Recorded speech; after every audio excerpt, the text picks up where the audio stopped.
Ikaw na magtagal. So yung mga atik na, binaba na natin yung fan. Oo. Puking ba? Yes, agad na yan eh. Sagad na. Ano gagawin? Ayan na lang. Punutin mo na yan. Ito. Ito yung mga... Uy, ito kami. Humihina yung fan motor ha, ng mga aircon ninyo pag inverter. Buksan nyo yung fan. Ayan oh. Tulad niya no, dami oh. Diba? Langgam. So talagang talagang hihinto. Hihinto siya katagalan. Daikin nga pala ito ito yung ginagawa natin eh. So, una pinalitan ko yung sensor kasi nga nagbi-blink si receiver. Nagbi-blink siya ng straight.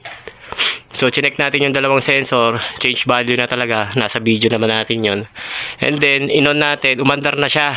Hindi na siya namamatay yung indoor. Umandar na talaga. As in, lumamig na dito. 40 minutes. Sinubukan namin. Malamig na. Ngayon, isasarado ko na. Sinarado ko na yung cover. Pinatay ko muna. Pag on ko, lumakas siya. Lumakas yung fan. Biglang humina. Parang number 1. Hindi na nagbago. Ilang minuto. So, nag-decide na ako na tignan yung fan. Tsaka may langgam kasi ako nakita doon. So, binuksan na namin. Ayan. Tumambad sa atin yan, no? Grabe.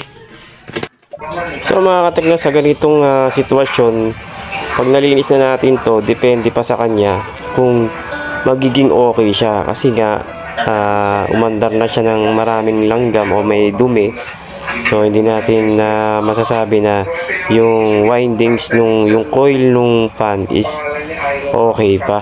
So, tatry natin kung talagang tatagal siya o hihina ulit. Pag humina ulit, papalitan na talaga tong pinaka fan.